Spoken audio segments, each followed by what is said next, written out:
시작을 여기서부터 오늘 시작하겠습니다. 성경에 대해서 제가 짧게 3가지만 이야기를 하겠습니다. 성경을 다 아시지요? 여러분 가운데 성경을 믿으시는 분도 있고 조금 이러시는 분도 혹 있을 수 있어요. 예. 첫째 성경은 하나님이 죄를 지은 인간이 하나님을 잃어버린 인간에게 하나님이 적어서 보내신 편지의 내용입니다. 왜냐하면 인간이 죄를 지은 후에 하나님을 잃어버렸어요. 그래서 우리는 하나님 없다 하고 요새 살지요.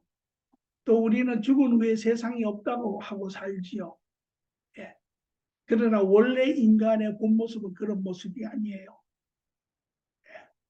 그런데 이제 그러한 일종의 정신적, 영적인 건망증에 걸려 사는 인간들에게 하나님이 다시 우리를 부르시고 관계를 하시기 위하여 적어주신 책이 성경책입니다. 성경책의 3가지를 여러분에게 도움이 되시리라고 믿는데, 첫째는 성경은 하나님의 말씀이라는 확신 안에 보아야 합니다. 왜냐하면 여러 가지 이유가 있습니다. 사람들은 말하기를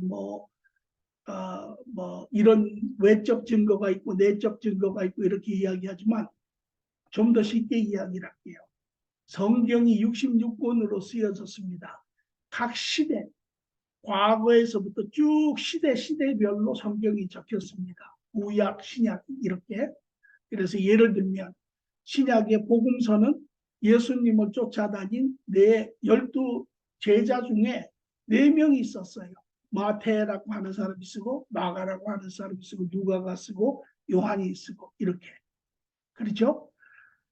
그와 마찬가지로 구약도 마찬가지다. 하박국이라고 하는 선지자가 쓰고 또 예를 들어서 말라기라고 하는 선지자가 쓰고 또 모세가 처음 내건 모세 오경이라고 하는 5권 신명기까지를 쓰고 이렇게 썼어요. 그 사람들이 책을 썼을 때 그 시대의 이야기를 썼습니다. 동시대의 이야기를 썼어요. 요한이 책을 썼을 때 자기가 그 시대에 예수님과 살고 경험한 이야기를 그대로 썼어요. 그리고 그 글을 쓴 사람의 대상이 누구냐면 동시대에 사는 사람들입니다. 그렇죠?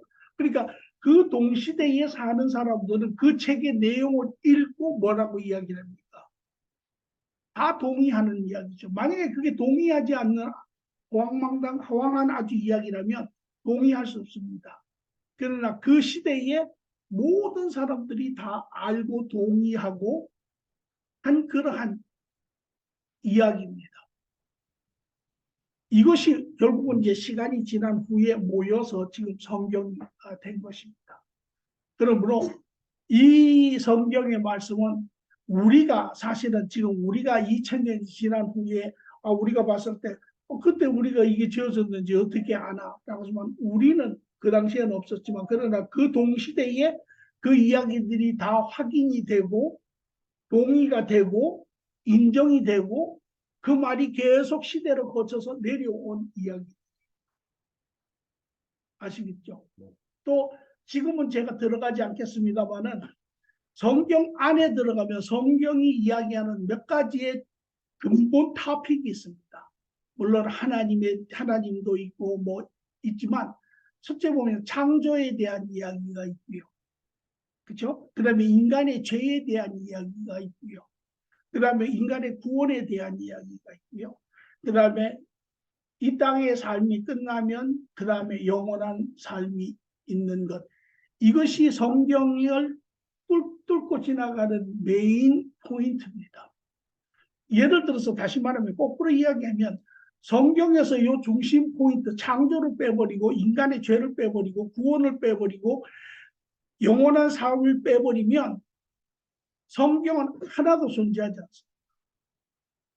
요 메인 포인트가 있어요. 그러면 이 메인 포인트를 증명을 하면 우리가 성경이 하나님의 말씀이고 실제 사실의 말씀인 것. 우리가 알 수가 있어요. 예. 인간이 지금까지 인간의 역사 안에 가장 많이 질문한 것 중에 하나가 인간이 어디서 왔냐라는 것입니다. 예. 다시 말하면 우리가 언젠가 한 번의 삶을 질문을 하지. 어린아이나 크나 노인이나 시간에 관계없이 Who am I? 내가 누구냐라는 것이, 내가 어디서 왔냐라는 것이. 내 부모에게서 왔죠. 내 부모는 또 그 부모에게서, 그 부모는 그 부모에게서 끝까지 가면 마지막에는 누구에게서 왔냐는 거예요. 인간은요, 인간의 사회학자나 철학자나 과학자나 이제까지 인간 역사를 통해서 이 질문은 수도 없이 했어요. 그리고 여러분이 혹시 아는지 모르죠. 빅뱅이라는 걸 들어보셨어요? 한국의 아이돌 이야기 한 거 아니에요. 그 빅뱅, 뭐 이름은 거기서 땄겠죠. 빅뱅이라는 건 뭐냐면 결국은 누구도 어디서 어떻게 시작했는지를 이야기할 수가 없는 거예요. 그러니까 인간이 할 수 있는 것은 유축인데 수억 년 전에 우주 한가운데 빅뱅, 익스플로전, 어마어마한 폭발이 있었다는 거예요. 그리고 그 폭발 가운데 우연하게 생명체 하나가 툭 튀어나왔다. 그리고 그 생명체가 어떻게 됐어요? 시간이 지나면서 진보, 발전하기 시작을 한 거예요. 그게 바로 진화론이에요. 그래서 이제까지 많은 과학자들이 사람들이 진화론을 믿었어요. 그래서 여러분 아는 것처럼 뭐 다윈이라고 하는 사람이 있으면 동의 기원이라고 하는 책도 있고 또 여러분 뭐 원숭이가 진화가 되어서 인간이 되었다 뭐 이런 소리 많이 들었잖아요. 그런데 그것이 깨졌어요. 이제까지 미국 학교에서 그 진화론을 가르쳤는데 이제는 안 가르쳐요. 왠지 아세요? 진화라는 거는 기간을 이야기하잖아요. 그죠? 기간을 통해서 여러 개체가 발전되어 가는 거잖아요. 그러면 첫째 질문은 한 개체와 한 개체 사이에 변화되는 중간 개체가 있어야 될 거 아니에요. 반은 사람이고 반은 원숭이인 사람, 반은 사람이고 반은 물고기인 사람 있어요? 없어요. 그런 거. 네. 두 번째, 그거보다 더 확실한 게 나타났어요. 과학이 발달해가지고 DNA라는 것이 나왔어요. DNA를 조사를 해보니까 모든 종류할 때 종자예요. 모든 개체는 DNA 구조가 다 달라요. DNA 구조가 하나에서 그 다음으로 발전돼서 변형된 DNA 구조가 아니에요. 사람의 DNA 구조가 다르고 원숭이의 DNA 스트럭처 구조 자체가 달라요. 예, 그렇게 발전된 게 아니에요. 예. 그래서 진화론은 더 이상 존재하지 않는 거예요. 여러분 이렇게 되면 훨씬 쉽죠. 예. 그러니까 그러면 창조론이죠. 그러니까 창조론을 이야기하는 것이 어디에 있어요? 그 성경에 있죠. 예. 하나님께서 만물을 시작하셨느니라. 여러분 가운데 이 아이가 생소하신 분이 있을 수 있어요. 이해해요. 왜?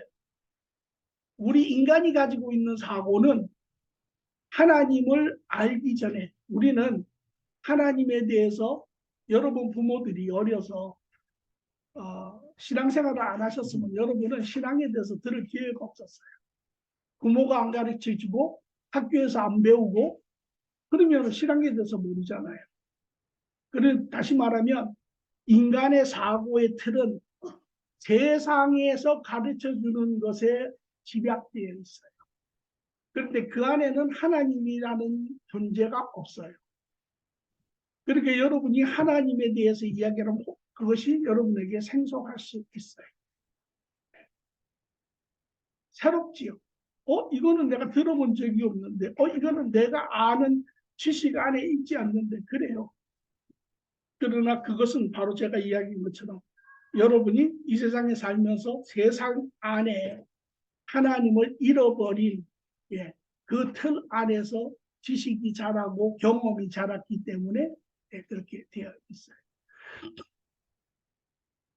두 번째, 이건 이제 제가 이것만 이야기를 하고 넘어가겠습니다. 그래서 첫 번째는 성경이 바로 하나님이 시대에 사람들을 통하여 하나님과의 관계를 적어주신 책이에요. 둘째, 여러분이 성경을 볼 때는 절대 1차원적으로 보아서는 안 됩니다.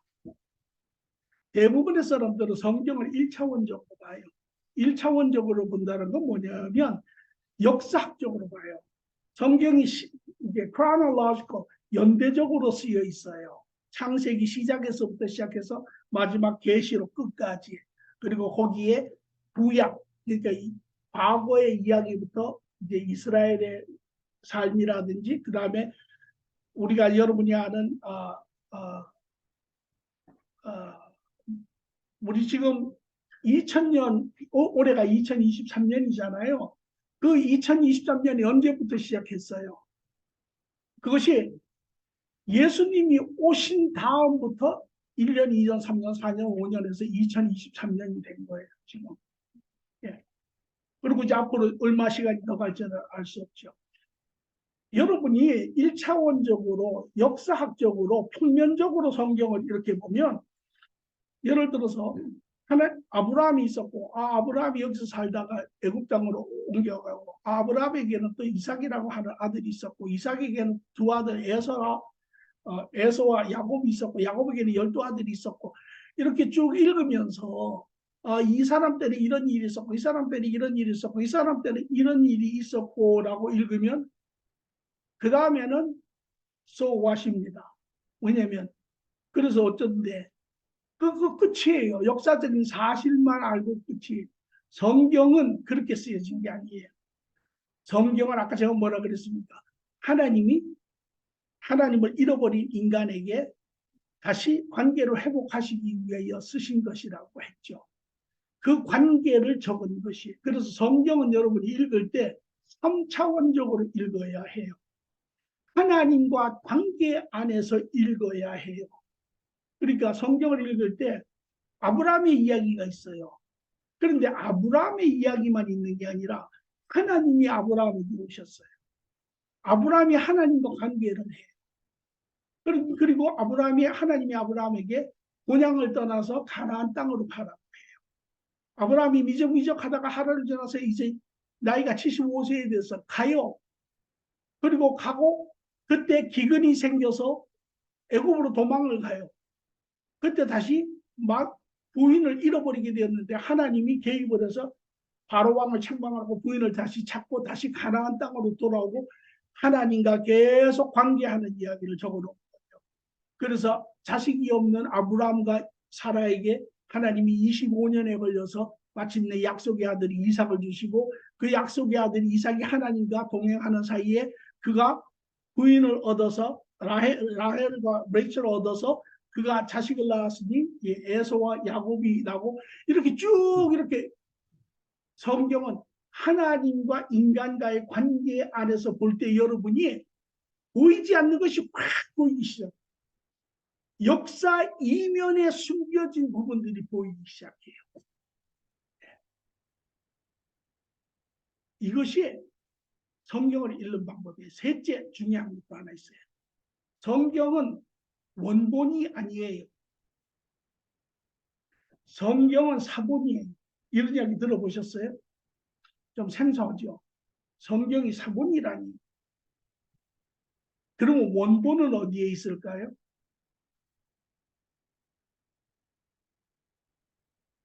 이것이 오늘 신앙생활을 우리가 하면서 이런 이야기를 갖고 있는 사람들이 주일날 교회 갈 때는 그리스도인 같습니다. 그런데 주중에 나가서 일을 하다 보면 세상에서 일을 하다 보면 신앙은 아무데도 어디 갔는지 알 수도 없고 세상 한가운데 세상 사람들과 같이 그렇게 사는 자기의 모습을 발견한다 이렇게 생각해요. 왜 그럴까요? 성경이 사본이기 때문에 그렇습니다. 그러면 하나님이 우리에게 하나님의 말씀을 통해서 진리를 가르쳐 주시기 위해서 적은 이 성경의 원본은 무엇일까요?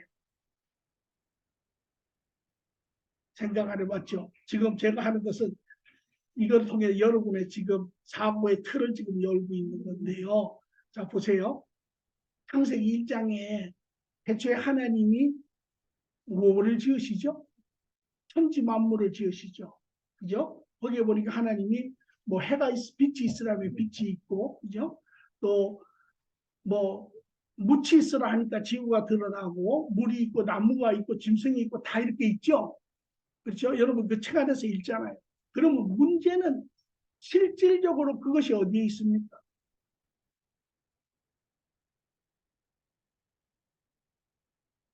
하나님이 태초의 시작에 지으신 그것이 어디에 있습니까?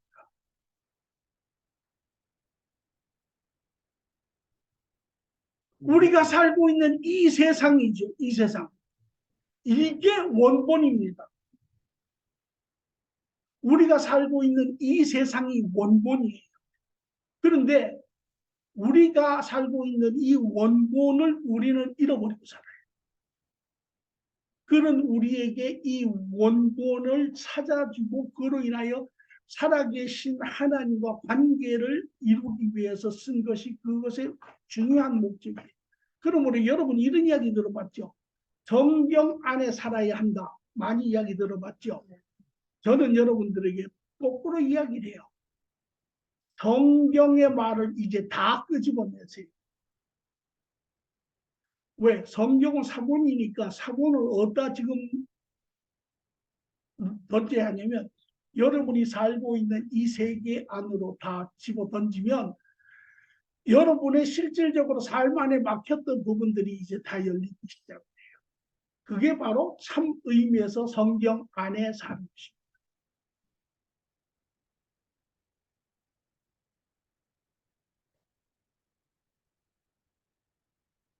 그래서 이 세 가지를 1차 제가 간단하게 다음에 또 기회가 있으면 또 하도록 하고. 예. 자, 이제 결혼의 이야기를 좀 하겠습니다.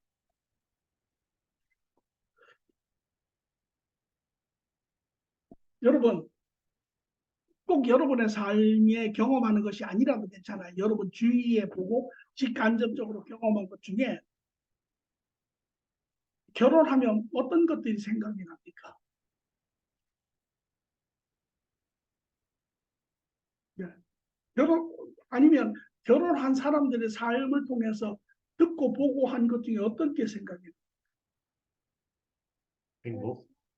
행복, 네, 행복도 있죠. 행복도 있어요. 부인은 안 해요. 적어서 그렇죠. 행복도 있고, 또, 또 어떤 사람은 이렇게 이야기하죠. 아니, 나 결혼 잘못한 것 같아요.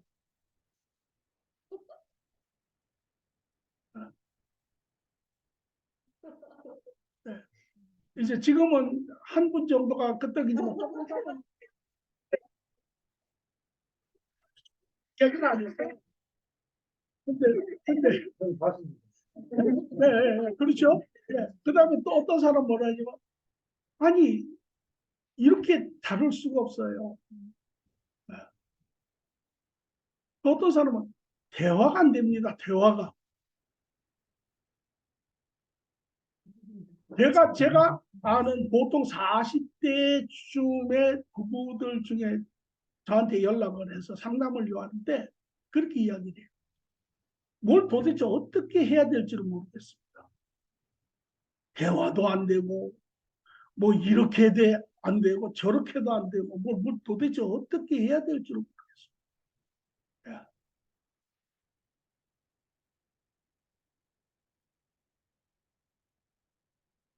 여러분 뭐, 예, 여러분들한테 제가 물으면 좀 그렇게 예. 결혼이 또 그런 두 사람의 관계를 넘어서서 조금 더 관계가 있을 수 있어요. 예를 들어서 요새 그러면 추세가 여자분들이 나가서 일하는 거잖아요. 그러면 어떤 분은 물어요. 아니 제 아내가 나가서 일하고 애는 그 튜러 하우스 이런 데 갖다 맡기는 게 이게 성경적입니까? 어, 또 여자가 또 거꾸로 여자가 일하고 남자가 집안 살리는 거 이거에 대해서 요새 그런 또 게 많잖아요. 그런 거에 대해서 여러분들이 한 번도 생각해 보지 않으면 어느 순간에 그게 여러분의 삶의 모습이 돼요. 그러면 그 안에서 수많은 이제 번민과 질문과 이런 것들이 있죠. 또 하나 더 넓은 영역에서 요새 소수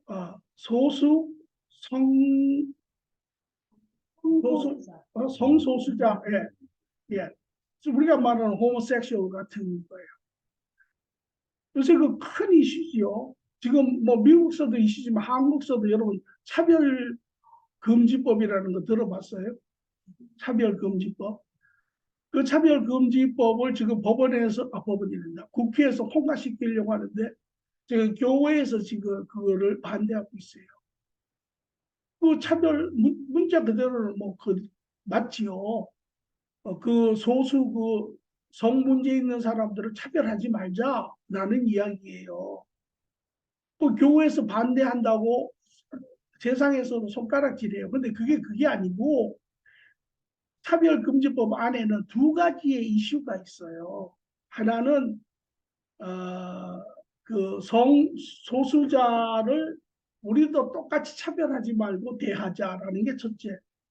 교회에서는 그 문제는 당연히 그렇게 차별 없이 대해줘. 그거는 자기들의 뭐 일종의 초이스고 선택이니까. 그런데 두 번째 문제를 지금 이제 교회에서 노하는 거예요. 그게 뭐냐면 그 소수성 그 사람들을 받아들이면 그 다음에 그 사람들이 요구하는 게 뭐냐면 이제 호모섹슈얼 메리지를 요구를 하는 거예요. 우리도 같이 결혼하고 우리도 애를 입양해서 우리도 가정을 갖고 우리도 이 모든 것을 요구하는 거예요. 그러니까 그것은 교회에서 인정할 수 없다라는 거죠. 그래서 그 두 가지의 이슈가 있기 때문에 그걸 놓고 지금 싸우고 있는 거죠. 이런 문제들, 이게 지금 결혼에 다 관계된 문제들이에요. 그래서 지금도 엄청난 지금 이슈가 있고 지금 미국 자체 내에서도 호모섹슈얼을 주마다 인정하는 데가 있고 안 인정하는 데가 있고 뭐 요새 교단도 인정하는 데가 있고 안 하는 데가 있고 지금 뭐 이래서 아주 시끄러워요. 그러니까 그런 질문들이 아니 도대체 좀 누군가가 좀 분명하게 확실하게 그거를 선을 그어줘야 되는데 그런 부분들이 그어지지가 않으니까 아주 혼돈스럽죠. 자, 이런 문제를 우리가 이제 이야기를 할 거예요. 그래서 여러분 그 앞에 제가 누가 한번 읽어봐 주세요. 그 서문을. 목소리 제일 좋은 분이 한번 읽어봐 주세요. 공깃밥.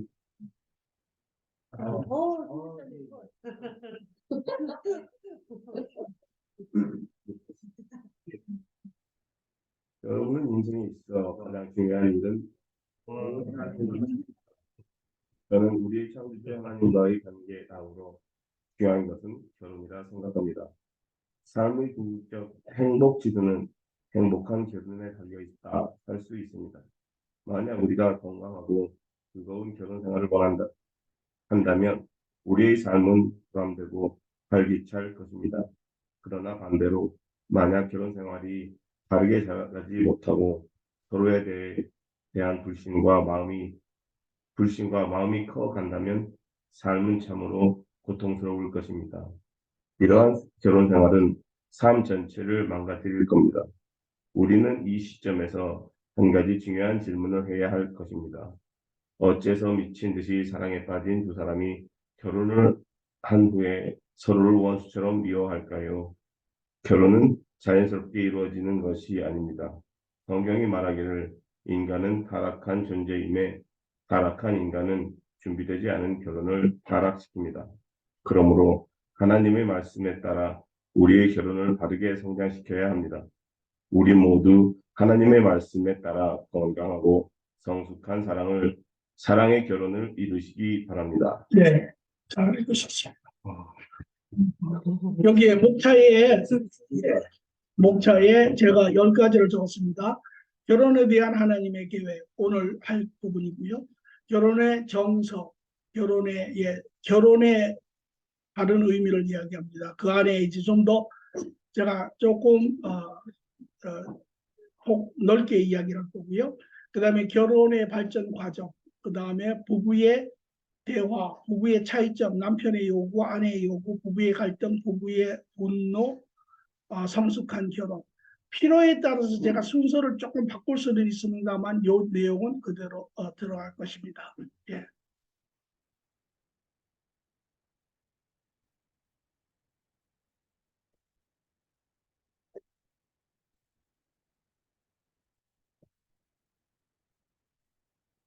목사님, 저기 네, 1시간 반 하시는 중간에 휴식 시간 있습니까? 없습니다.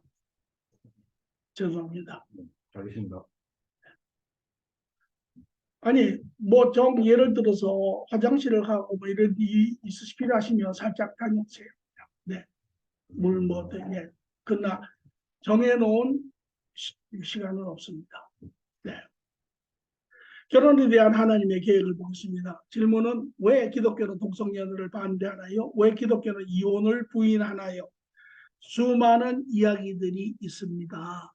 예, 우리가 이제 여러분도 저만큼 그 내용을 깊이 아실 거고 또 경험도 하셨을 거고 그럴 겁니다. 이제 우리는 여러분들이 이 여행을 통해서 우리가 가지고 있던 질문들을 하나하나 이제 풀어나갈 것이고요. 답을 얻고 정리를 하고 그렇게 해서 끝날 때쯤은 제가 바라기는 이제 여러분이 정말 결혼이 무엇인가 라고 하는 바른 여러분 나름대로의 그런 정리된 그런 삶의 결혼의 목적과 방향성과 또 내용과 이런 것들을 가지고 살 수 있기를 바랍니다. 오늘은 하나님의 계획, 원천적인 것에 대해서 제가 조금 이야기를 하겠습니다. 왜? 사실은 이것이 가장 중요하기 때문에 그렇습니다. 오늘 저는 결혼을 이렇게 이야기합니다. 결혼은 처음부터 결함을 가지고 시작합니다. 누구도 예외가 아닙니다. 다시 말하면 결혼을 하는데 첫 단추가 이미 잘못 끼워져 있습니다. 여러분 첫 단추를 한번 잘못 끼시면 그런 경험들 다 있을 거예요. 남자들도 여자들도 뭐 옷 입다 보면 첫 단추를 잘못 끼면 별로 잘 모릅니다. 그런데 두 번째, 세 번째, 네 번째로 가면 옷이 완전히 찌그러집니다. 전혀 다른 길로 가게 되었죠. 그와 마찬가지로 그 원인은 그 결과는 원인이 바로 첫 단추를 잘못 끼기 때문에 그렇습니다. 우리 인생에 크고 작은 문제가 엄청나게 많습니다. 결혼 생활에. 결혼 생활에 몇 가지를 들면 통계학을 보면 결혼 부부의 싸움의 85%는 아이들 때문입니다. 또 결혼 생활에 또 큰 하나의 다툼의 부분은 재정입니다. 또 결혼의 큰 이슈 중에 하나는 서로의 차이점입니다. 이러한 크고 작은 수많은 문제와 이슈들이 결혼에 생기는데 우리가 한 예를 들면 자동차가 있어요. 자동차가 고장이 났습니다. 그러면 그 자동차를 고치려면 어떻게 해야 됩니까? 뭐 누가 그러더라고요. 저기 뭐 미케닉한테 갖다 주죠. 물론 뭐 그럴 수도 있죠. 그래 미케닉은 어떻게 고칩니까? 무엇이 문제가 생겼나를 알아야 될 거 아니에요. 그죠? 뭐 엔진이 고장이 났는지, 뭐 기름이 새는지, 아니면 무슨 뭐 어떤 뭐 어티네이로가 뭐 안 되는지 뭘 알아야 될 거 아니에요. 그거를 알려면 어떻게 합니까? 매뉴얼을 봐야죠. 매뉴얼을 봐서 매뉴얼이 이 차가 처음부터 어떻게 지어졌나를 알아야 그 차가 어디에 문제가 생겼는지를 우리가 알 수가 있어요. 우리의 삶에 문제가 있으면 우리가 어떻게 지어졌나를 우리가 알아야 해요.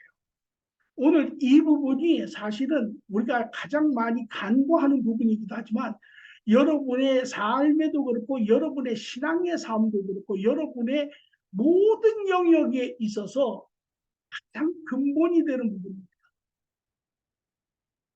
문제는 자꾸 생기는데 그 문제가 어디에서 어떻게 해서 파생이 되는지를 모르는 것은 인간이 처음부터 어떻게 지어졌고 어떠한 역할을 하게끔 되어 있는지를 모른다고 하는 사실이에요.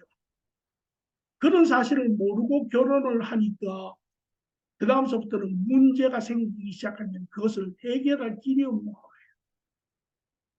그래서 뭐 경험 있는 사람, 결혼 오래 한 사람도 찾아가보고 뭐 이 사람도 가보고 사회학자도 가보고 뭐 무슨 뭐 정신 뭐 테라피도 받고 뭐 이런 걸 다 하지만 거기에 답이 있지가 않아요.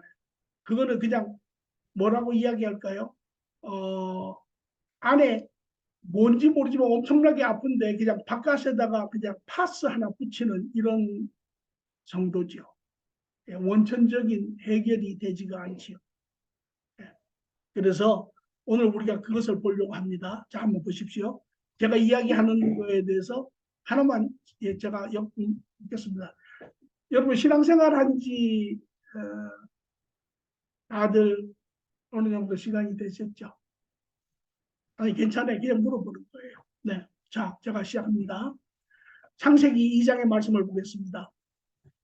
하나님이 말씀하시기를 남자가 혼자 사는 것이 좋지 않으니 그를 돕는 사람 곧 그에게 알맞는 짝을 만들어 주겠다. 그러므로 남자는 아버지와 어머니를 떠나 아내와 결합하여 한 몸을 이룬다.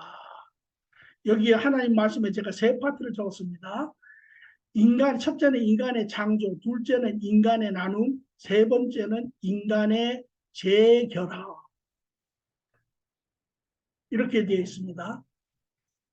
자, 이 부분은 결혼에 대한 모든 초석도 만들지만 여러분 한 분 한 분에 대한 부분도 앞으로 신앙의 부분도 여러분의 신앙의 과정의 부분도 여러분에게 가장 중요한 아주 간단한 내용이지만 아주 중요한 초석이 되는 내용입니다.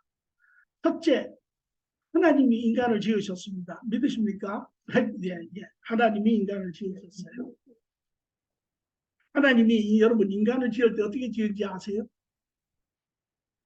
말씀으로, 예, 말씀으로, 예, 예.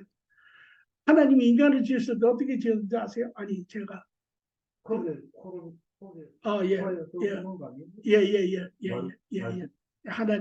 예, 하나님의 루악이라고 하는데, 하나님이 흙에다 하나님의 기운을 불어넣으니 생명인간이 되었더라. 이제 이렇게 성경 이야기를 하고 있죠. 그러니까 제 이야기를 잘 들어보세요. 하나님이 인간을 만드시는데, 흙을 주어 하나님이 하고 하나님의 호흡을 불어넣으니 그것이 살아있는 인간이 되었다. 여기에 첫째는 하나님이 처음에 지을 때 남자 여자를 짓지 않으셨어요. 하나님이 인간을 지을 때 완전한 첫 인간을 지으셨어요. 예. 그게 인간의 시작입니다. 그리고 그 인간을 지을 때 하나님이 인간을 두 가지 요소로 지으셨어요. 하나는 하나님의 호흡, 하나님의 breath라고 이야기를 하는데 하나는 하나님의 breath고 하나는 흙. 그래서 나중에 그 생명인간의 이름을 아담이라고 불러요. 아담이 뭐냐면 흙에서 온 자라는 뜻입니다. 예? 예. 그래서 우리가 아담이라고 하는 미국 이름 있잖아요. 거기서 온 이름이기도 하고 다르게 이야기하면 남자라고도 이야기를 해요. 예. 그러니까 여러분들이 제 이야기를 들으면서 조금 한번 끝까지 이렇게 들어보시면 이게 이래서 이렇구나 라고 이 얘기를 할 수가 있어요. 그런데 다시 말하면 하나님이 인간을 지을 때 두 가지로 지었습니다. 영과 육으로 지으셨어요. 하나님이 불어넣은 브레드는 영입니다. 영. 예. 그리고 흙으로 지은 것은 육이 되었어요. 자, 제가 묻습니다. 저를 보십시오. 제가 증명을 합니다. 여러분한테. 흙 자체가 살 수 있습니까? 못 살죠? 여기도 보니까 뭐라고 이야기했어요? 흙은 아무것도 아니었어요. 그냥 흙이었어요. 그런데 그 흙이 살아있는 인간이 된 건 언제예요? 하나님의 기운이 들어갔을 때 살았죠. 그러면 제가 요거를 그대로 놓고 인간의 그러니까 영이 육을 살리는 거잖아요. 그렇죠? 하나님의 영이 흙에 들어와서 산 인간이 되었잖아요. 그러면 하나님의 영이 육을 떠나면 어떻게 될까요? 흙이 되지요. 그걸 죽음이라고 이야기를 해요. 그래서 탄생과 죽음의 차이는 영이 들어가서 흙에 들어가서 살아나면 그게 탄생이 출생이고 탄생 사는 거죠. 그러나 반대로 영이 육을 떠나면 어떻게 돼요? 흙으로 다시 돌아가 죽잖아요. 이걸 죽음이라고 이야기를 해요. 그러니까 여러분이 죽는다고 하는 것은 여러분 안에 영이 떠나는 것이에요. 그래서 여러분이 육이 옛날에 흙에서 온 그 형태로 다시 돌아가는 것이에요. 그러면 제가 묻습니다. 여러분은 지금 살아있습니까? 죽어 있습니까? 왜 살아있습니까? 그렇죠. 여러분 안에 영이 있기 때문에 살아있는 것이. 여러분 안에 영이 없으면 여러분은 어떻게 돼요? 흙으로 돌아가죠. 예. 여러분이 죽으면 우리가 이미 경험해서 아는 것처럼 다 죽은 껍데기 육은 다 뭐로 돌아가요? 육으로 돌아가죠. 예. 그런데 지금 그 육으로 돌아갈 흙으로 돌아갈 육이 살아있는 것은 우리 안에 영이 있기 때문에 하나님이 지으신 인간의 영이 우리 안에 있기 때문에 여러분이 살아있는 것이에요.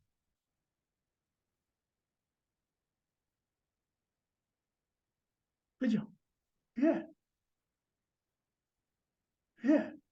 그런 거예요. 자, 그래서 여기에 제가 이렇게 적어놨어요. 내적 영과 외적 유, 하나님의 생기로 만들어진 인간의 속사람인 영은 하나님의 형상, 즉 하나님의 성품을 가졌습니다. 하나님의 영을, 자, 하나님으로부터 온 하나님의 영을 불어넣으시며 또 말씀하시기를 뭐라고 이야기해요? 인간을 하나님의 형상으로 지었다라고 이야기를 하죠. 예. 이 형상은 우리가 일반적으로 생각할 때는 모습, 모양 이러지만 하나님은 영이시잖아요. 하나님은 형상이 없으시잖아요. 그러니까 여기에 the image of God이라고 하는 것은 외적 형상이 아니라 내적 형상, 하나님의 성품, 하나님의 속성을 이야기하는 거예요. 그러니까 하나님과 똑같은 속성으로 지어진 거예요. 그러니까 하나님은 사랑이시고 우리도 사랑으로 지어졌어요. 하나님은 선이시고 우리도 선으로 지어졌어요. 하나님은 공이시고 우리도 공이 의로운 자로 지어졌어요. 이 하나님의 성품을 그대로 가지고 온 자예요. 그 영 안에. 그러니까 여러분이 내면을 가만히 들여다보면 모든 사람이 세상에서 아무리 나쁜 짓을 많이 해도 그 내면 안에는 선함이 있어요. 선하고자 하는 바람이 있어요. 그것이 내면의 영의 소리고 영의 모습이에요. 그것이 바로 하나님이 그의 형상에 따라 지은 인간의 내적 영의 모습이에요. 하나님이 지었을 때는 영은 속성이 있었어요. 그러나 육은 아무런 속성이 없었어요. 죽어 있는 존재지만 생명의 근원인 영의 부분이 들어가니까 육이 영과 함께 살아났어요. 그러나 어떠한 성품이 없어요. 자, 잘 보세요. 그래서 그때는 주 성품이 무엇이냐면 영의 성품이 주 성품이에요. 그래서 영이 주가 되고 육이 부속하는 그런 존재가 됐어요. 그래서 영의 생각이 오늘은 하나님과 어디를 갔으면 좋겠다. 그럼 육이 가는 거예요. 예를 들어서 지금도 우리가 속에서 배고프다. 그러면 어떻게 해요? 생각이 들으면 배고프다면 다음 순간에 어느 틈에 가보면 냉장고 앞에 서 있잖아요. 예, 육신이 쫓아갔지요.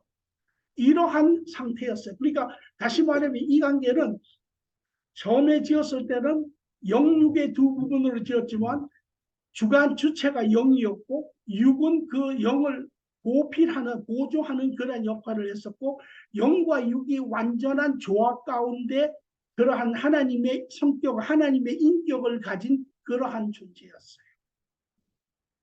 이해도 되십니까? 네.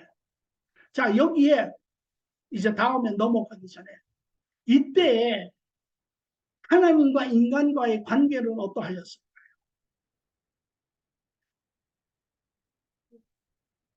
예. 하나님은 좋았지요. 좋았어요. 다시 말하면 하나님과 완전한 연합 가운데 있었어요. 하나님과 완전한 연합이라는 것은 사실은 세 가지를 의미를 하고 있어요. 하나는 뭐냐면 위치적으로도 하나님 안에 연합이 되어 있어요. 왜 하나님은 여러분 들어보셨죠? 하나님은 영이시고 하나님은 무소부재하신 하나님이다. 들어보셨죠? 무소부재라는 하나님 어디에나 계신다라고 들어보셨죠? 하나님은 이제 이게 나중에 원래는 이 공부에는 들어가 있지는 않지만 여러분들의 가장 근본적인 거기 때문에 이 모든 것이 하나님 안에 지어졌어요. 여러분이 생각하는 천국이라고 하는 세상은 여기서부터 1억 마일 떨어져 있는 거리의 곳이 아니에요. 영역의 곳이에요. 육의 영역에서는 영의 영역을 들어갈 수가 없어요. 볼 수도 없어요. 알 수도 없어요. 그러나 사실상은 이 육의 영역은 영의 영역 안에 지어져 있어요. 그래서 그 나중에 기회가 되면 제가 더 자세한 걸 설명하기로 하고 위치적으로 연합이 되어 있고 둘째 관계적으로 연합이 되어 있어요. 이 관계적으로 뭐냐면 하나님이 사랑이신 것처럼 하나님이 우리를 온전히 사랑하세요. 우리도 하나님을 온전히 사랑하세요. 하나님이 선한 일을 하시는 것처럼 우리도 하나님과 함께 선한 일을 해요. 그래서 사랑의 관계의 온전한 연합 가운데 있어요. 셋째는 여러분이 가끔 보지만 특히 로마서 8장 17절에 보면 이런 말을 해요. 너희가 이제 그리스도와 함께 하나님의 상속자가 되었으니 다시 말하면 사랑은 사랑이라고 쓰지만 읽기는 축복이라고 읽고 희생이라고 읽어요. 사랑하면 자기의 모든 것을 희생해서 축복하는 것이 사랑이에요. 그것을 어디서 보느냐? 여러분의 자녀들을 보세요. 여러분의 자녀들을 위해서 여러분들이 모든 것을 희생하고 모든 것을 주는 이유가 바로 사랑하기 때문에 그래서 사랑은 사랑이라고 이야기하지만 실상은 희생이라고 축복이라고 이야기합니다. 하나님과 완전한 축복 관계 안에 있는 것이에요. 그래서 하나님이 모든 것을 축복으로 주시고 이 세상이 바로 하나님이 축복으로 주신 세상이에요. 지금은 모습이 달라졌어요. 그러나 원래 모습은 이 모습이 아니에요. 또 우리도 그 하나님을 축복하고 모든 것을 하나님 앞에 돌려드리는 게 아니라 하나님 앞에 온 것을 우리가 인지하고 감사하고 하나님의 뜻대로 우리가 그것을 운영하는 것이 감사하는 그러한 마음이죠. 그래서 이러한 하나님과 온전한 관계가 되어 있어요. 다시 말하면 창조 때 하나님이 지으신 이 우주 만물 안에 중심은 인간이지요. 여러분, 하나님이 하나님을 여기 인간을 지으시고 뭐라고 이야기하시냐면 에베소서 1장 4절에 보면 만세 전부터 하나님의 계획은 인간을 사랑 가운데 하나님의 자녀로 지으셨다. 이렇게 이야기했어요. 자녀인 것을 증명을 할 필요가 있어요. 여러분 자녀인 것을 믿으세요? 여러분 스스로가 나는 누구입니까? 라는 질문을 우리가 제일 많이 하죠. 제가 들은 질문 중에 제일 많은 질문도 뭐예요? Who am I? What is my true identity? 나의 여러분의 제 신분은 우리 아버지의 아들입니다. 그것도 뭐 일부분이에요. 제 신분은 제가 비즈니스 오너입니다. 그것도 일부분이에요. 쟤는 누구 아버지입니다. 누구의 남편입니다. 그것은 여러분의 원 아이덴티티가 아니에요. 그것은 항상 유동성이고 변하고 잘 될 때는 좋고 안 될 때는 낙심하는 그런 아이덴티티예요. 그러나 여러분의 트루 아이덴티티는 하나님의 자녀로 지어졌다는 거예요. 그런데 그게 잘 여러분 믿어지세요? 여러분이 그걸 못 믿으시면 나중에 어떤 어려움이 있냐면 하나님이 예수 그리스도를 이 땅에 보내시고 그를 십자가에 못 박혀 죽게 하실 정도로 여러분을 사랑한 이유를 여러분은 믿기가 힘들어요. 그러나 여러분이 정말 내가 하나님의 자녀이다. 그렇게 지어졌다는 확신을 여러분이 하면 여러분이 왜 하나님이 예수님을 보내서 이 땅에서 죽이시기까지 우리를 사랑하시고 우리를 구원하시고 하시는 그 이유를 여러분이 알 수가 있어요. 자, 보세요. 이제 여러분들 여기 있는 분들은 다 성인이에요. 다 30대가 됐고. 제가 조금 성인의 이야기를 해도 뭐 괜찮으라고 해서 그거는 이거 설명을 위한. 루이가 자식 맞습니까? 네. 왜 자식입니까? 데려다 자기가 낳나? 일을 줘가지고. 근데 옛날 시에 보니까 그래 써 있더라고. 아버지 날 낳으시고 어머니 날 기르시고 이렇게 돼 있고. 제가 받았죠. 자, 순준이가 자식입니까? 없네.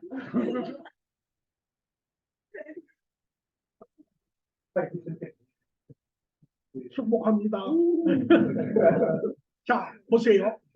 여러분, 조금 더 정확하게 이야기를 하세요. 왜 성준이가, 루이가 여러분 자식입니까? 이리 보고 저리 보고 뜯어보고 피검사 해보고 다 해도 자식인 거예요. 왜? 옛날에 누구죠? 김동리 씨인가 시인이 발가락이 닮았네 이런 소설 있었다고 내가 어릴 때 기억이 나는데 애를 가만히 뜯어보세요. 무지하게 닮았죠. 예. 그래서 옛말에 이런 게 있어요. 시도독은 못한다. 시도독은 못한다. 왜? 닮았으니까. 가서 혈액 검사를 해보세요. 제일 중요한 건 DNA 검사를 해보세요. 뭐라고 이야기합니까? 친자 DNA 조사하면 뭐라고 이야기 나옵니까? 99.9% 일치 이렇게 나와요. 그게 왜? 여러분 성인 남녀가 결혼을 하면 육체적인 사랑의 결정체로 육체적인 관계를 해요. 육체적인 관계를 하면 그 육체적인 관계에 생명이 나오는데 그 과정에 여자의 남자와 남자의 정자가 결합을 해서 생명이 생기죠. 남자에는 여자의 DNA가 전부가 다 있어요. 남자에게 정자에는 남자의 DNA가 다 있어요. 여자와 남자의 DNA가 그대로 합쳐져서 나온 것이니까 그 아이는 부모의 모든 DNA를 가지고 있는 아이예요. 그러니까 그 모습을 경우에 따라 엄마를 좀 더 닮을 수 있고 아빠를 좀 더 닮을 수 있지만 엄마 아빠의 DNA를 다 가지고 있는 것이에요. 자, 그러면 보세요. 하나님이 인간을 지으셨을 때 그 인간은 뭐를 가지고 있습니까? 그렇죠. 하나님의 DNA를 가지고 있는 거예요. 그냥 하나님의 자녀가 이야기해서가 아니라 인간은 하나님의 모든 DNA를 가지고 있는 자인데 하나님의 DNA를 가진 사람은 한 사람밖에 없어요. 하나님의 자녀밖에 없어요. 이것이 그래서 하나님의 형상으로 지어진 것이에요. 그래서 인간은 하나님의 자녀로 지어진 것입니다.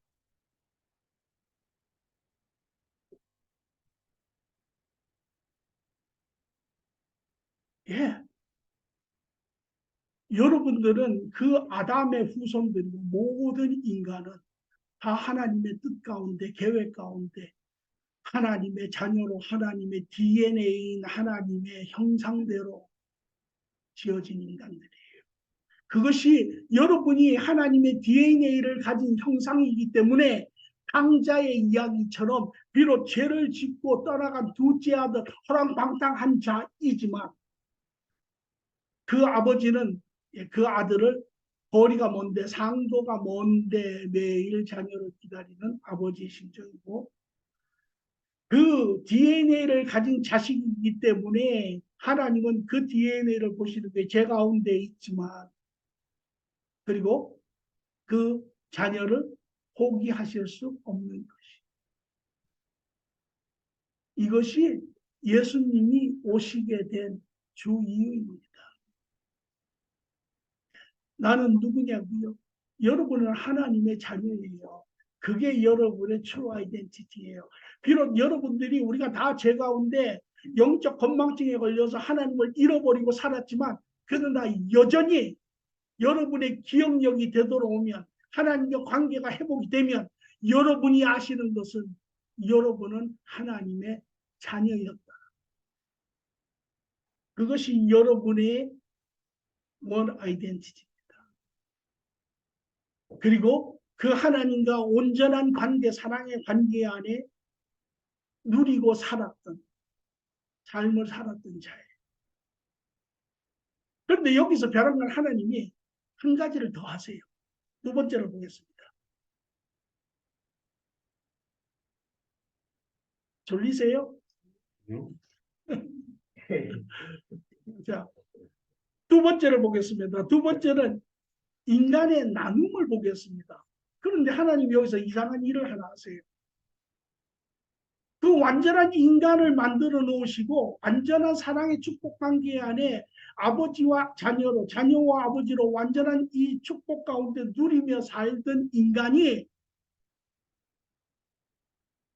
여기에 제가 하나만 더 추가를 할게요. 하나님의 자녀 아버지고 자녀고 자녀고 아버지면 사랑의 온전한 관계이면 아들이 해야 될 일이 뭘까요?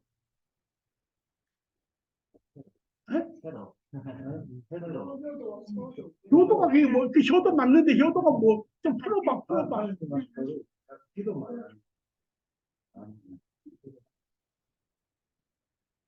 근데 제가 하나 여기서 미리 말씀을 드려야 되는 거는 지금 여러분이 살고 있는 이 세계와 지금 우리가 이야기하고 있는 세계는 조금 다른 세계입니다. 다시 말하면 지금 우리가 이야기하고 있는 세계는 지금 현재 세계가 변하기 이전의 원모습의 세계를 지금 이야기하고 있습니다. 죄가 들어오기 전의 세계를 이야기하고 있습니다. 그러니까 그거를 조금 이해하시고 지금 현재의 뭐 연결성은 있습니다. 다시 말하면 효도라고 이야기인데 뭐예요? 하나님이 기뻐하시는 일을 하는 것이 자녀가 할 일이죠. 하나님에게 기쁨이 되는 일. 오늘의 그거를 접목을 만약에 우리가 조금 시킨다면 그러니까 하나님의 일을 하는 것은 사실은 억지로 해야 될 어떠한 책무가 아니라 그것이 우리의 기쁨이라는 것이죠. 원래는.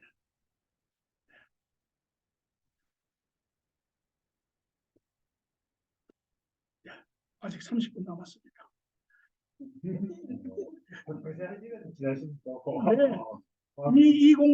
이 공부의 특징이 뭐냐면 제가 이야기 이게 여러분 한 분 한 분의 스토리이기 때문에 그렇습니다. 이게 남 이야기라면 지루해서 못 들어요. 근데 이게 내 이야기이기 때문에 자, 두 번째 하나님이 그런데 어느 날 그 완전한 인간을 보시고 뭐라고 이야기를 하세요? 야, 혼자 있는 것이 그렇게 좋아 보이지 않는다. 그렇게 이야기를 하세요. 사실은 넓은 그림을 보셔야 해요. 제가 아까 그랬죠. 성경은 하나님과 관계 안에서 봐야 됩니다. 하나님과 완전한 인간 아담과는 전혀 문제가 없는 완전한 행복한 그러한 관계 안에 살고 있었어요. 그런데 하나님이 아담을 보시고 혼자 사는 게 좋지 않다. 독자하는 게 혼자 사는 게 보기에서 좋지 않다. 그리고 그 아담을 잠을 재우세요. 그죠? 잠을 재우고 몸의 일부분, 갈비뼈 부분을 이렇게 빼셔서 누구를 지냐면 여자를 지으세요. 여자를. 여기에 여자가 처음 나와요. 여자를 지으세요.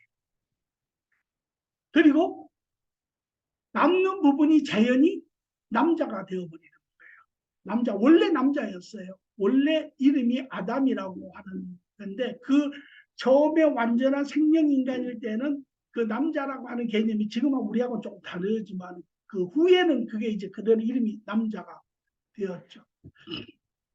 그리고 새로 지어진 부분이 여자예요. 오늘 여기 여자 남자 이게 현실이에요. 어디서 오셨어요? 아담에게서 왔어요. 완전한 생명 인간에게서 왔어요. 완전한 생명 인간 아담은 어디서 왔어요? 하나님에게서 왔어요. 이 순서를 잠시 여러분이 기억하시는 게 좋아요. 자, 그래서 나눔에 보면 온전한 인간이 남자 여자로 나누어지면서 창세기에 보니까 하나님이 남자 여자를 분리를 시켰어요. 그래서 남자 여자가 되었고 그 증거는 바로 여러분 스스로입니다. 그리고 그 이유는 왜 그런가? 하나님이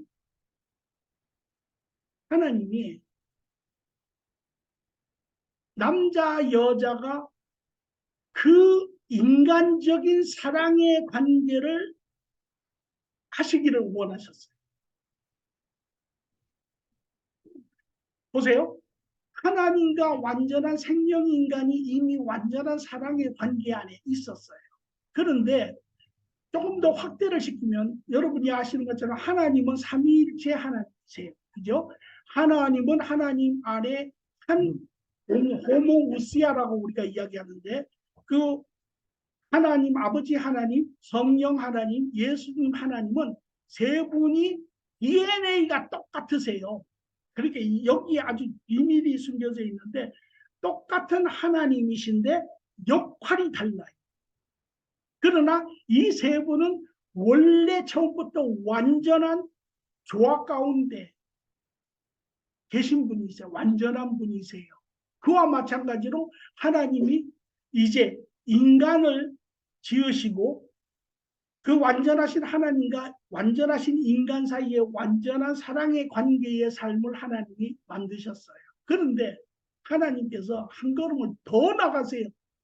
그래서 우리가 완전한 것처럼 인간도 완전한 사랑 안에 있고 그 완전한 하나님과 완전한 인간의 합체 안에 완전한 삶을 이루고자 하시는 것이 하나님의 뜻이세요. 좀 복잡합니까? 말이 좀 막 엉킵니까? 예. 그러니까 간단하게 이야기하면 인간이 혼자 있는 것보다 인간도 짝을 만들어 그 안에 완전한 사랑의 틀을 만드시겠다고 하는 것이 하나님의 뜻이세요.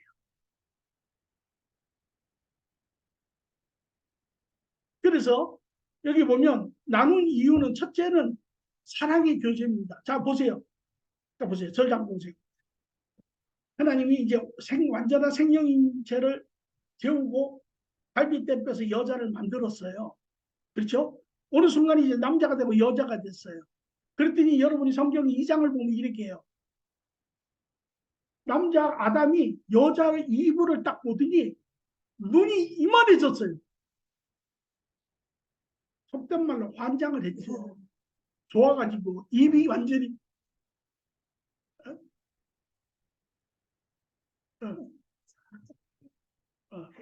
여러분이 처음 만났을 때 데이트할 때 좋아가지고 입이 여기 걸린 것처럼 여기에 걸린 거예요. 그래서 그건 뭐라고 이야기하면 야, 저 여자는 내 뼈 중에 뼈요, 내 살 중에 살이다 이렇게 이야기해요. 여러분 미국 사람들이 이야기하는 better half라고 하는 이야기 들어보셨죠? She's my better half라는 이야기를 그게 여기서 나온 이야기예요.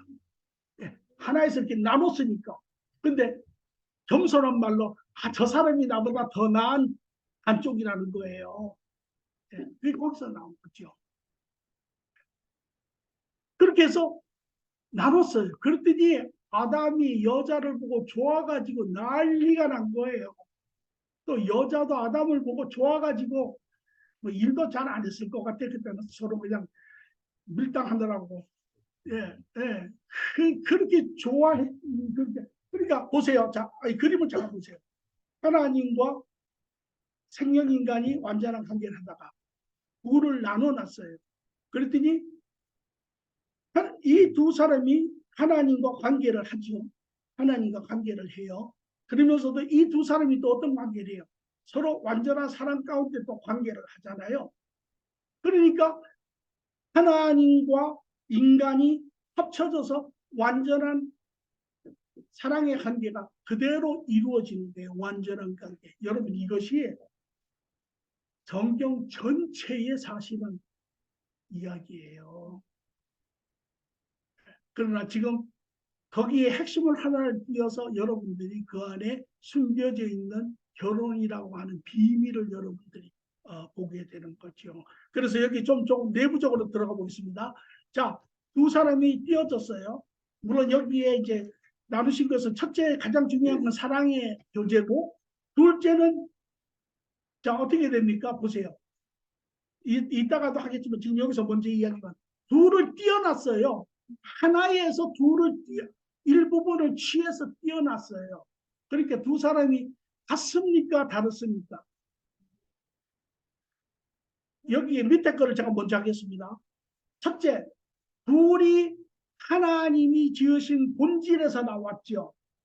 둘이 분리는 되었지만 같은 본질 하나님의 형상을 가진 둘 본질이죠. 그러니까 하나님 앞에서는 둘이 다 동일한 하나님의 자녀인 것이 여자 남자가 다른 게 아니에요. 하나님의 동일한 자녀이지만 그러나 하나에서 둘을 분리했기 때문에 둘 다 전부를 가지고 있지 않아요. 남자가 가지고 있는 건 여자가 없어요. 여자가 가지고 있는 건 남자가 없어요.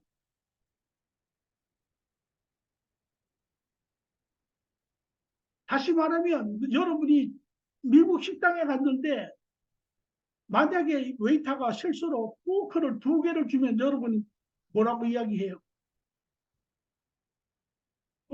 아니 왜 포크를 2개를 주냐고 나이프를 줘야지. 여러분이 알잖아요. 왜?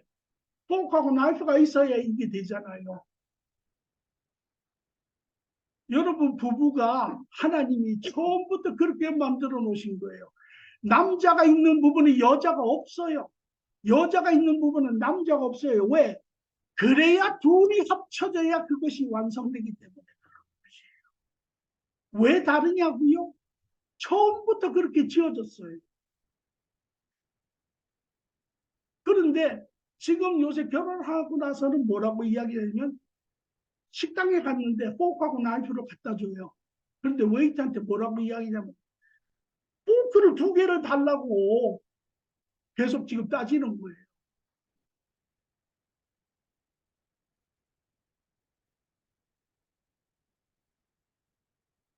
같은 동질성에서 나온 하나님의 두 자녀이지만 그러나 이질성은 뭐냐면 완전한 하나를 둘로 나눴기 때문에 남자가 가진 건 여자가 없고 여자가 가진 건 남자가 없어요. 그래서 이 둘이 합쳐질 때 비로소 완전하게 되는 게 하나님의 비밀이에요. 합치라는 거예요. 이게 결혼입니다. 자, 결혼에 대한 재결합은 다음 주에 제가 좀 더 구체적으로 하도록 하겠습니다. 그러나 오늘 여기 여러분에게 한 가지 가르쳐 드릴 게 있어요. 이 기득권 싸움은 엄청나게 심합니다. 남자가 위냐 여자가 위냐, 남자는 여자를 밟으려고 하고 여자는 남자를 밟으려고 하는 것이 가정 안에 일어나는 이 엄청난 기득권의 싸움입니다. 없는 거 아니라고요. 천만의 말씀이에요. 예. 사후에서도 마찬가지예요. 요새요, 놀라운 사실이 웬만한 나라의 장관들은 다 여자예요.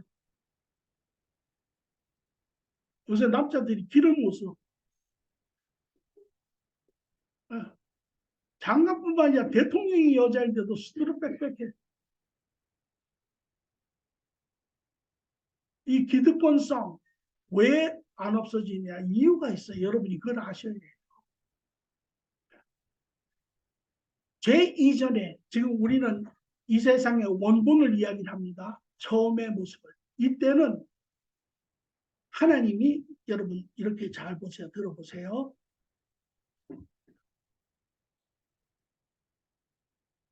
여기 세 번째 보면, 네 번째 보면 남자 여자의 순위가 있습니다. 우리가 헤드십이라고 이야기를 하는데요. 우리는 보통 헤드십 하면 뭘 생각해요? 수직적인 관계. 아, 남자가 성경에 남자가 머리라 그러는데 여자들이 불만이 많죠. 아니, 왜 하나님은 그러면 남자가 머리면 자동스럽게 여자들은 뭘 생각합니까? 남편한테 순종해라. 그러면 기득권 꼭 들어가는 거잖아요. 불만이죠. 그러면 여기 여러분들이 항상 문제가 있을 때는 하나님에게로 돌아가야 해요. 과연 그러면 우리 하나님은 그런 분인가? 불공평하신 분인가?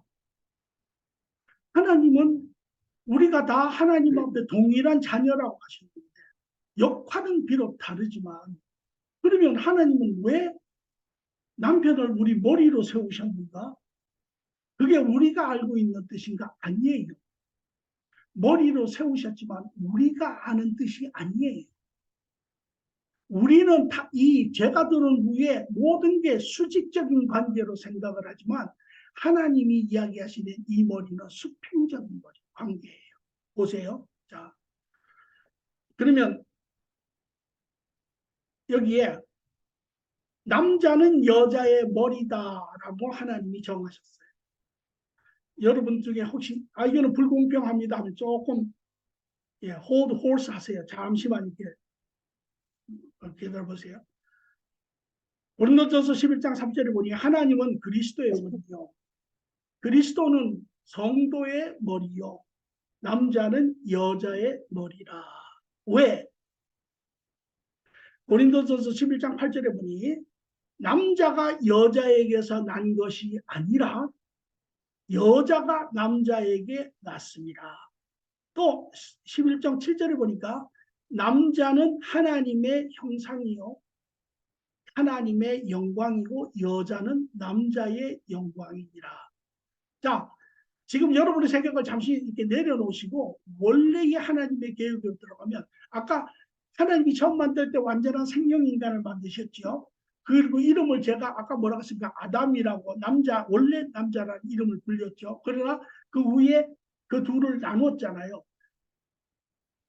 하나님이 원래 만드신 완전한 생명은 남자라고 했지요. 그리고 그 완전한 생명 안에서 나온 여자지요. 그러니까 처음에 만든 인간은 누구의 형상을 나타냅니까? 누구의 모양을 나타냅니까? 누구의 영광이 됩니까? 하나님의 영광이 되는 거예요. 그게. 그런데 여자는 어디에서 나왔습니까? 그 생명인간이 남자라고 하는 그 틀에서 나왔죠.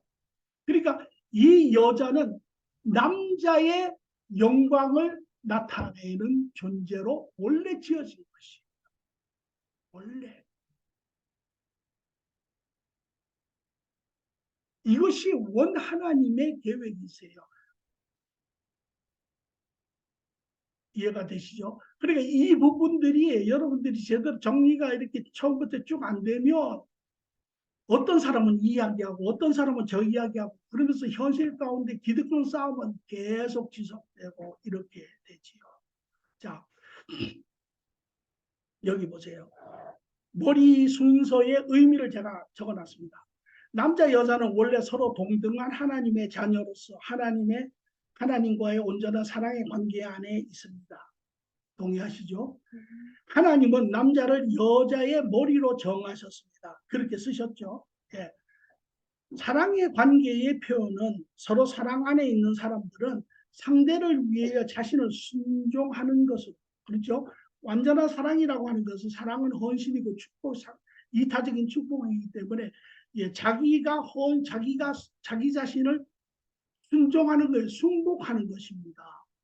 남자가 여자를 사랑하면 헌신하고, 그죠? 자기의 모든 삶을 헌신하죠.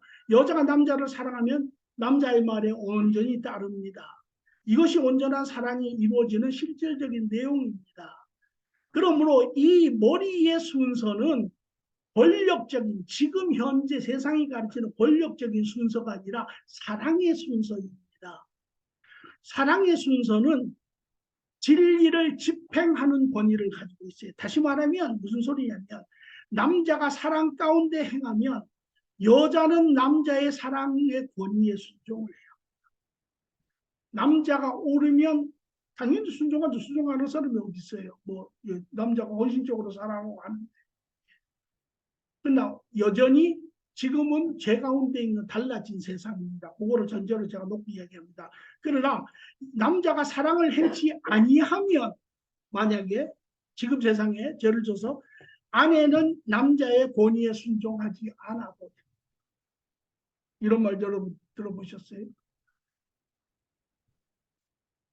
지금 이제 그거를 그러니까 여러분 제가 지금 여기서 이야기하려고 하는 것은 하나님의 선하신 뜻 가운데 남자를 여자의 머리로 정한 것은 남자가 하나님의 영광으로 지어졌기 때문에 여자는 남자의 영광 가운데 지어졌기 때문에 순서가 그렇게 되어 있어 하나님이 그렇게 정하신 것이에요. 그러나 그 관계에 먼저 된 사람의 관계는 그 당시에 죄 들어오기 전에는 서로 사랑의 본이 되는 자들입니다. 사랑의 본이 되는 자. 그러니까 사랑을 다시 말하면 남자들이 더 사랑에 대한 책임이 있다라는 거죠. 이해되십니까? 예, 이해되시죠? 이해되십니다. 자, 그러니까 그때는 뭐 남자가 뭐 잘못할 일도 없고 제가 들어오기 전이니까 여자가 뭐 불순종할 필요도 없고 이렇잖아요. 그러니까 그런 건데 문제가 하나 생겼어요. 그것이 뭐냐면 이제 창세기 3장에 나오는 이야기인데 죄가 들어온 후에 문제가 생겼습니다. 죄가 들어온 후에 여자나 남자나 다 이제 죄 가운데 죄성을 가지고 태어나기 시작돼요. 이 죄성의 본질은 로마서 8장 4절 후에 나오는데 그게 뭐냐면 이는 육의 생각은 하나님을 대적하나니 하나님의 말씀에 순종하지도 않고 하나님을 기쁘게 하실 수 없느니라. 이게 육의 죄성의 속성이에요. 왜냐하면 죄성의 본질은 악이에요. 하나님의 형상의 본질은 선입니다. 그러나 죄성의 본질은 악이에요. 그러니까 하나님과 선악이 부딪히는 거죠. 그러니까 여러분 안에 지금 이 세상에 사는 우리 모두가 그 선악의 싸움 가운데 지금 갇혀 있어요. 그러니까 모든 일을 할 때마다 여러분 안에 두 생각이 항상 싸웁니다.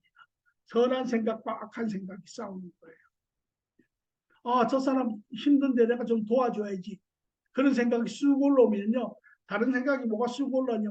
그런데 그게 왜 나이어야만 하는데.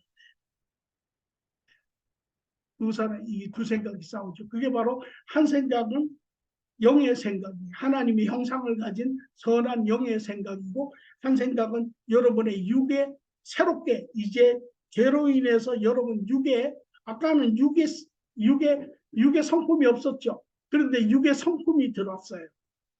그래서 그것이 죄성인데 이 두 가지가 싸웁니다. 그래서 로마서 7장에 사도 바울은 23절 후에 이렇게 고백합니다. 내 안에 두 지체가 싸우는데 한 지체는 하나님의 법을 쫓아가려고 애를 쓰는데 속사람이 하나님의 형상대로 지어진 영의 개체예요. 그러나 다른 한 개체는 나를 죄 가운데로 끌고 가는도다. 그러므로 오라 나는 공부한 자는 누가 나를 이 사망에서 구하리요. 그렇게 고백을 하지요. 이것이 우리 모두가 현실에 경험하고 있는 이야기입니다.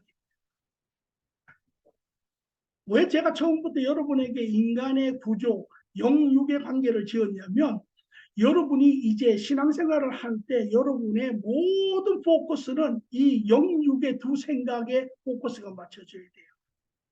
그래서 그것을 분별할 수 있는 이것은 내 속사람인 하나님의 영으로부터 오는 생각이다. 이거는 내 죄를 가진 내 육신의 생각으로부터 오는 것이다. 이 두 가지를 분별하는 것이 여러분의 신앙생활의 아주 핵심 중에 하나예요.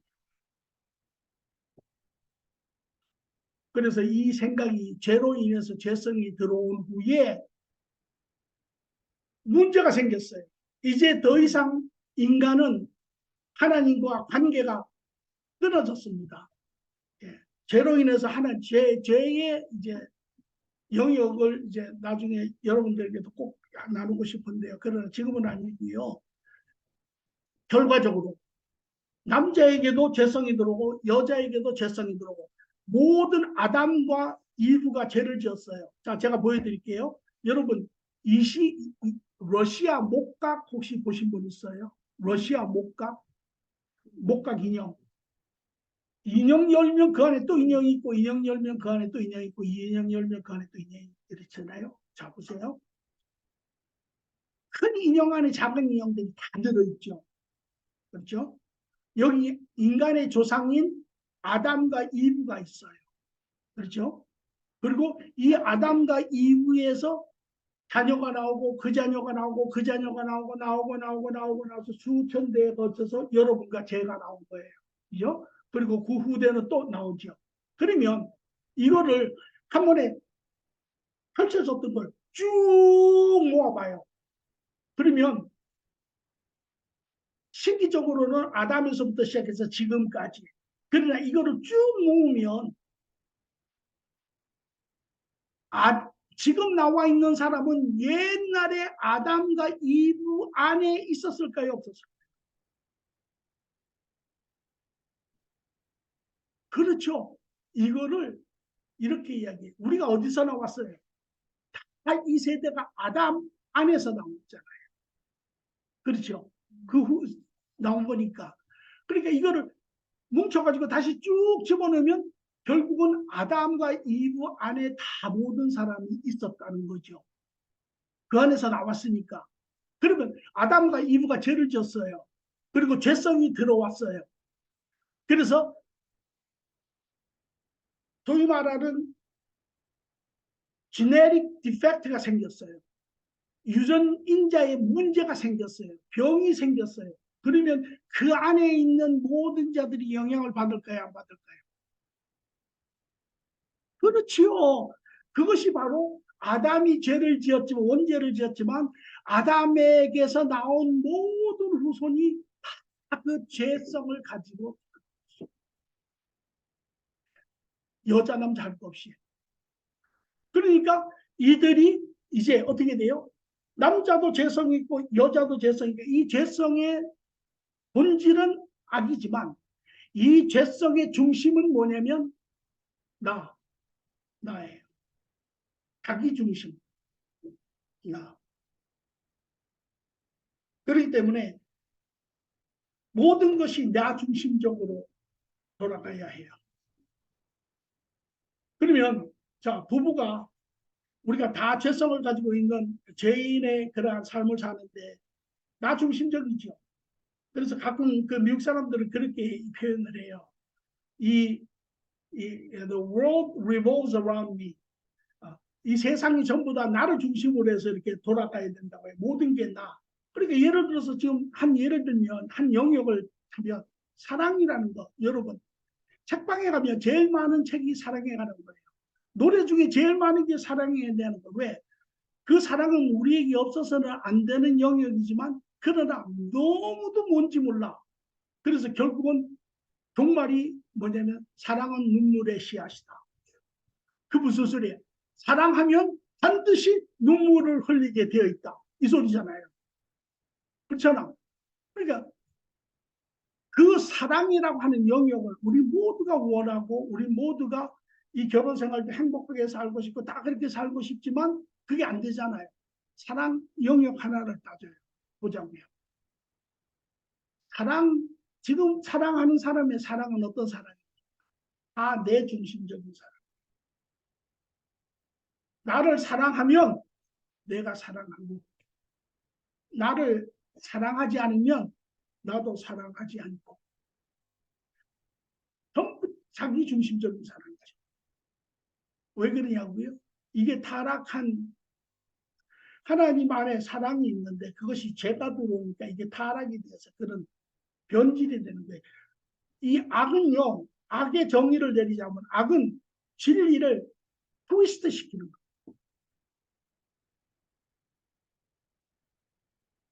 그러니까 제가 들어와서 이제 결혼을 해요. 여전히 그 결혼 제도가 되잖아요. 여러분이 잘 아는 결혼의 첫 번째 이유가 뭐예요? 거기 보면 아벨과 가인의 이야기도 나오잖아요.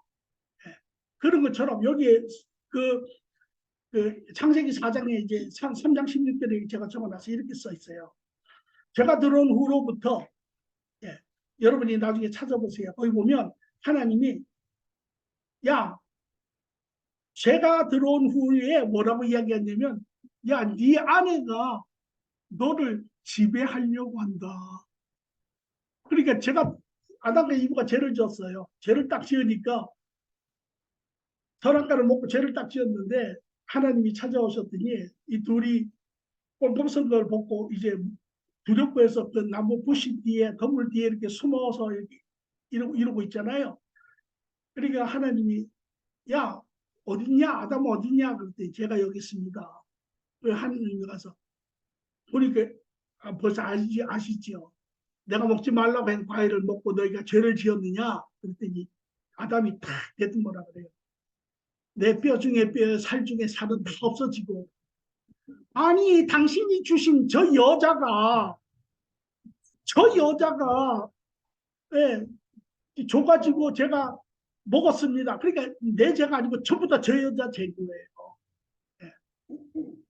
근데 이분은 그 이제 물어요 여자한테 너는 먹었느냐? 그랬더니 여자는 또 뭐라 그래요?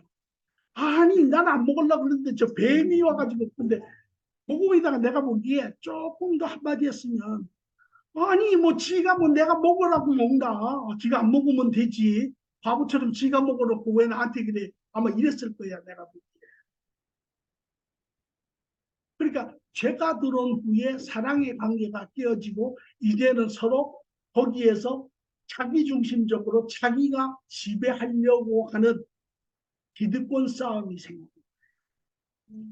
그러니까 남편은 아내를 사랑으로 리드를 하고 아내는 그 사랑 가운데 남편을 보조하고 이렇게 해서 한 팀이 완전한 팀이 돼야 되는데 죄가 들어오면서 이제 그 관계는 깨어지고 서로 나가 된 거예요. 이것이 그래서 하나님께서 의도적으로 이야기하세요. 뭐라고 이야기하시냐면 네 아내를 다스리라. 이게 두 번째 원 뜻에서 이제 변형된 것이 네 아내를 다스리라. 그러나 이 다스리라는 게 쥐고 흔들라라는 게 절대 아니에요. 이게 에베소서 5장 22절에서 28절에 나오는 말씀인데 그러니까 뭐라고 얘기해? 그리스도 안에서 너희는 서로에게 순종하라. 성령 안에서. 그래서 남편들은 그리스도가 교회를 사랑하신 것처럼 너희도 아내를 사랑하고 또 교회가 그리스도에게 순종하는 것처럼 아내도 남편에게 순종하라. 그러니까 이 관계가 죄 안에 있을 때는 회복이 안 돼요. 치고받고 난리나고 해도 관계가 안 돼요. 답이 없어요. 그러면 이 관계가 언제 다시 회복이 되느냐? 다시 하나님과 관계가 회복이 돼요.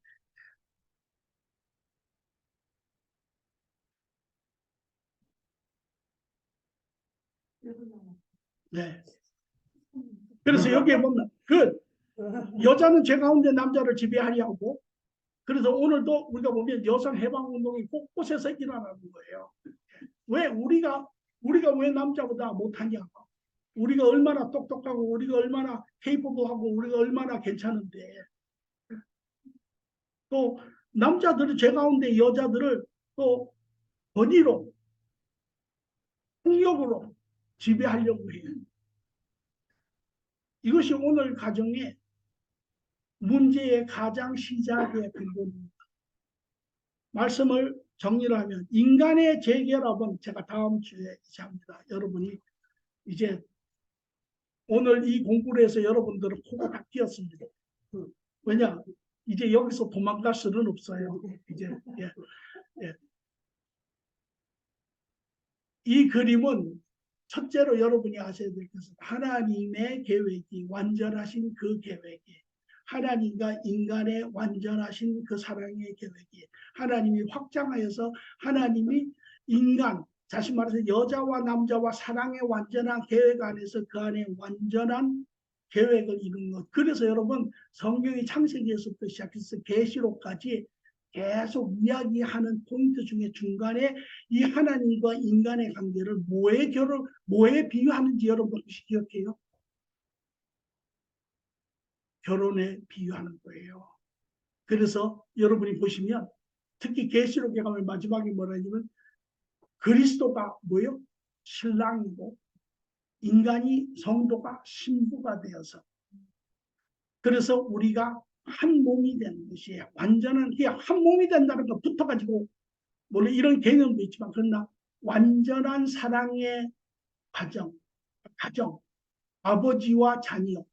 그래서 예수님 말하기를 나는 포도나무여 너희는 가지니, 나는 머리고 너희는 몸이니 각 지체가 있으니, 완전한 하나의 하나님의 가정, 하나님의 나라가 바로 이 가정을 의미하는 것이에요. 이것이 하나님의 계획입니다. 오늘 여기까지 마치는데요.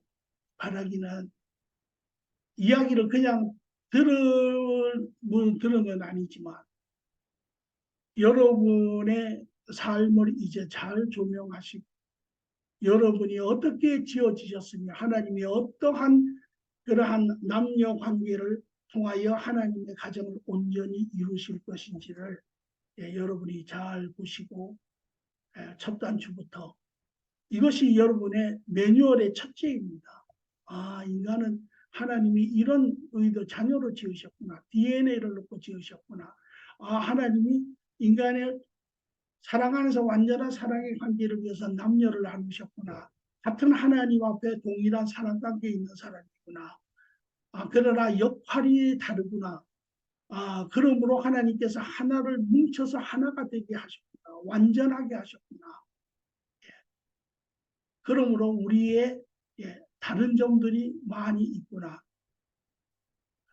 그런 부분들을 여러분들이 잘 정리하셔서 오늘 그 원모습을 이제 이 변질된 세계 안으로 들어오면서 거기에 우리가 재조정을 하고 이제 다시 마지막 그림으로 이룰 수 있도록 여러분들에게 하나님의 뜻을 나타낼 것입니다. 기도하고 마치겠습니다. 좋으신 주님 감사합니다. 주의 뜻입니다. 우리의 바람입니다. 하나님이 축복하신 이 결혼 우리 모두가 이루어서 참으로 하나님 앞에는 큰 영광이 되고 우리 모두에게는 말할 수 없는 기쁨이 되어 우리를 통하여 가정을 통하여 자녀를 통하여 하나님의 나라가 하나님의 영역이 더욱더 충만하고 확장되기를 간절히 원하며 감사하며 예수님 이름으로 기도합니다. 네.